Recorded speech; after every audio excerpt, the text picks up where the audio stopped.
Howdy, folks. I'm Brian. I'm Amber in the background. Here's some Reddit. Amber wanted to say hi. She was like, I want to say hi. Yes. I'm reading a book. She's reading a book. So if you want to find out what book Amber's reading, then you can visit her Bookstagram and find out. All right, let's get started. Our first story is titled, Am I a Jerk for Kicking My Future Brother-in-Law Out of My Wedding for What He Did to My Kids? My sister met her fiancé Tim 2 years ago. We only meet at my parents' house as I live in the next town with my now wife and my 2 stepkids, 4 and 6. Tim doesn't like the kids. He's made it clear how much he's uncomfortable being around them. Every time I brought my kids to my parents' house, Tim would start acting out. He would try to indirectly ban the kids from visiting their grandparents. Dad was firm, but Tim never stopped trying to exclude my kids from family events. My wife and I wanted to have our wedding at our house, a small celebration. Tim asked if there were going to be kids at the wedding.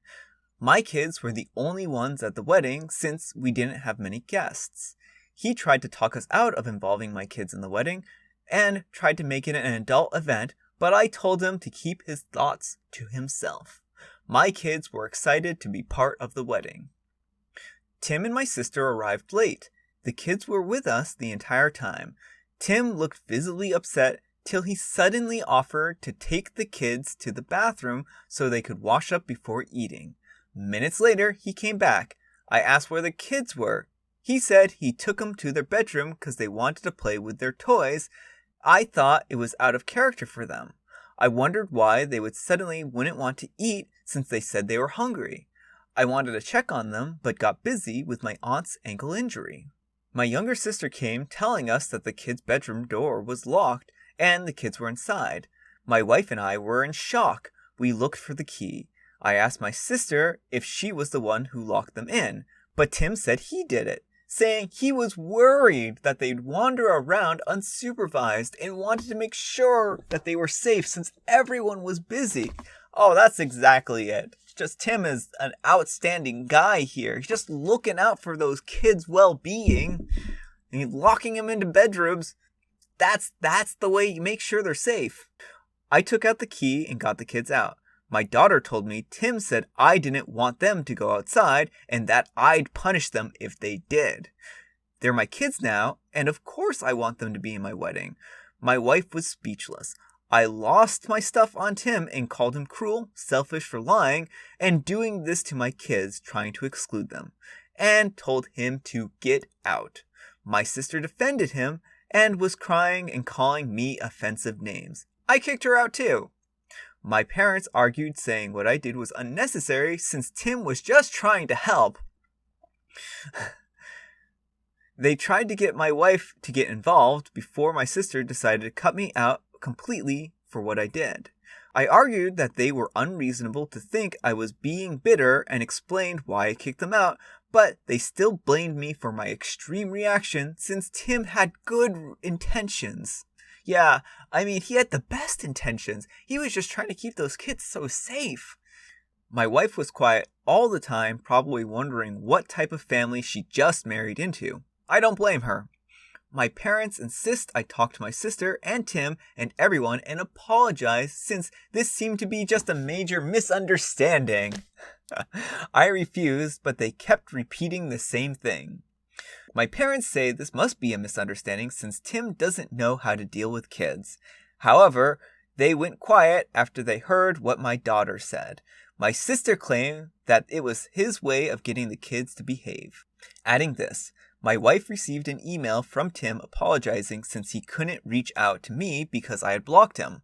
My wife's being pressured by my parents now, asking us to be a little more graceful since Tim apologized, but my sister hasn't. That's why my parents want us to talk to her. I'm deciding to go no contact for the time being because of this, and also, more importantly, to focus on my wife and kids. All right, OP. I know sometimes it's difficult to see, a frame of reference when you're kind of, inside of a situation. And I think that's probably what's going on here. no, you're not a jerk in the slightest, and Tim was completely out of line. If he was so worried about the kids running around and misbehaving, and that's the reason why he did this, although everyone here knows that's not why he did that, then he should have approached you or your wife and said, hey, I'm really worried. The kids seem to have acquired a flamethrower and they're lighting each other on fire. Maybe we should stop them. Or something to that effect, you know?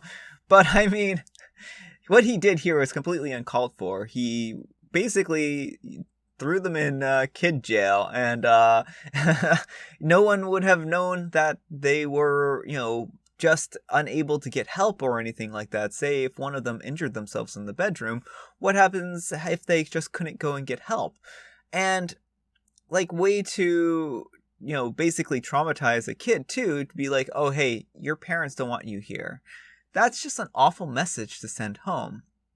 So all around, what Tim did here was just completely inexcusable, unacceptable, and probably downright unforgivable. And, the thing is, like, I can't blame you for not trusting him and going no contact, because this was just absolutely egregious. And, like, it's one thing not to like kids.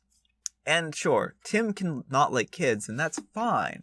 It's completely different to lock kids away because you dislike them that much.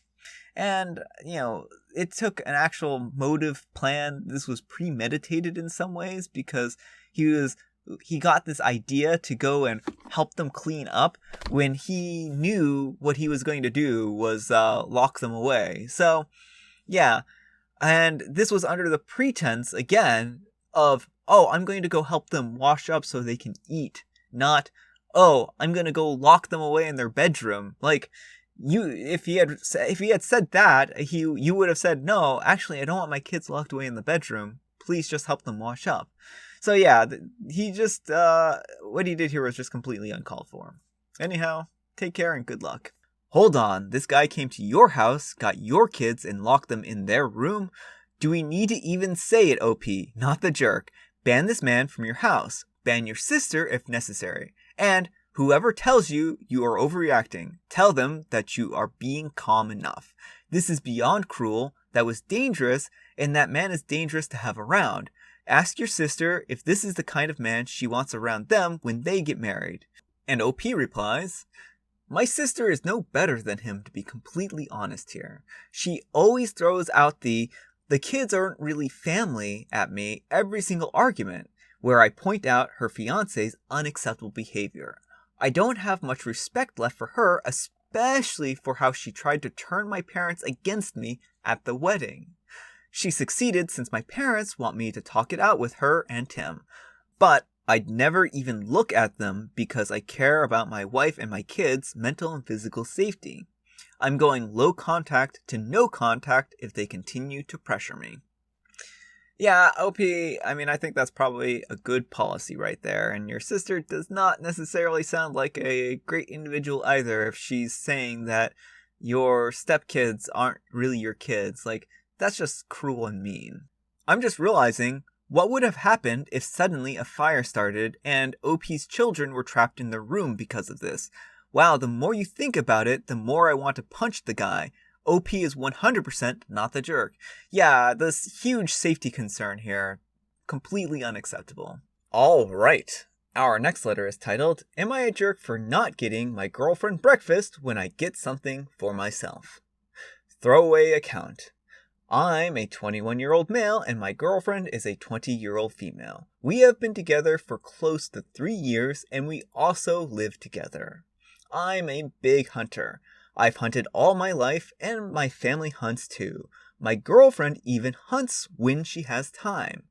A springtime hunting season opened up in our state this past weekend. I just happened to get the week off this week, so I have been going every morning. My girlfriend works from home and she's also recovering from an operation she had a few weeks ago.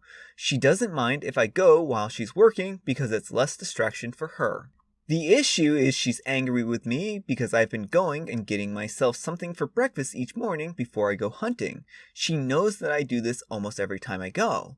In the last few days, she has gotten mad at me because I haven't gotten her something either.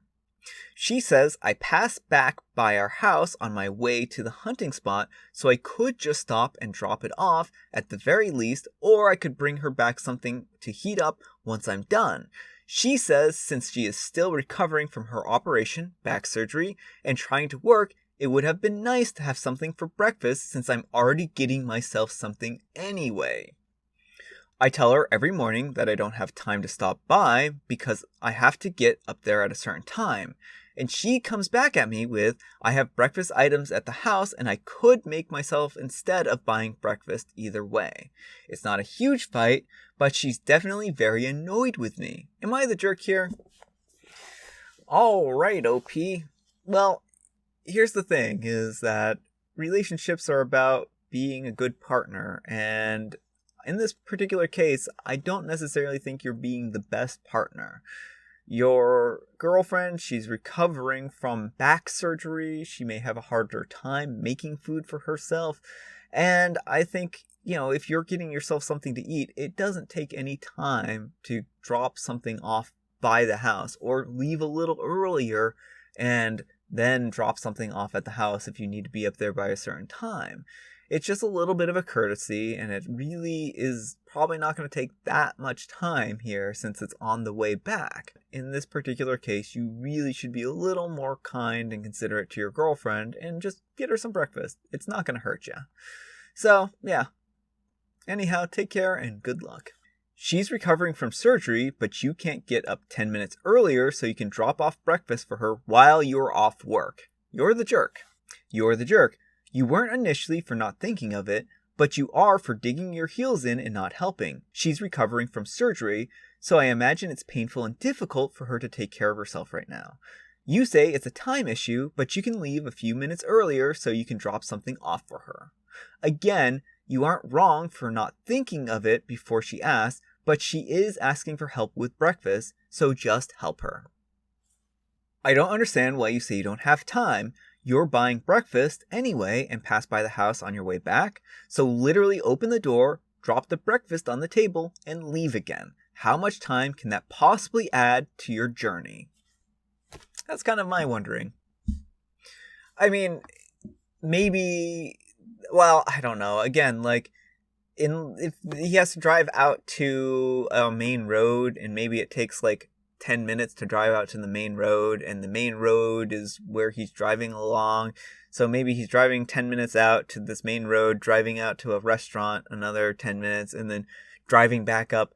So maybe that's what's going on here, but I still don't think that's a good excuse.